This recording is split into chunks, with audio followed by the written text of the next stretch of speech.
দুই ব্যক্তি সাইকেল চেপে 85 কিমি দূরবর্তী দুটি স্থান থেকে একই সময়ে 10 কিমি পার ঘন্টা এবং 12 কিমি পার ঘন্টা গতিবেগে পরস্পর অভিমুখে যাত্রা শুরু করে। যাত্রা শুরু 3 ঘন্টার পরে তাদের মধ্যে দূরত্ব কত হবে? একদম সিম্পল একটা অঙ্ক। দূরত্বটা বলা আছে 85 কিলোমিটার, 85 কিমি। ঠিক আছে, এখানে এ একটা ব্যক্তি, বি একটা ব্যক্তি। এও এখান থেকে যাত্রা শুরু করেছে, এও এখান থেকে যাত্রা শুরু করেছে। এর গতিবেগ কত? 10 কিমি পার আওয়ার, আর বির গতিবেগ 12 কিমি পার আওয়ার। দুজনের গতিবেগ বোঝা গেল।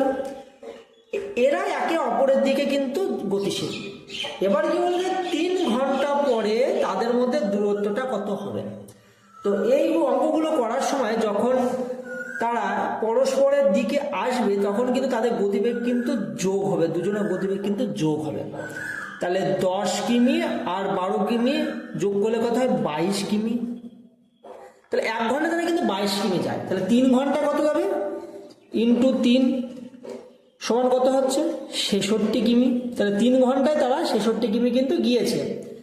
কত কিমি যেতে? 85 কিমি। তাহলে 85 কিমি যেতে গেলে কত করতে হবে? 85-এর মধ্যে মাইনাস করতে হবে আমাদের। 85 মাইনাস 66 সমান 19 কিমি।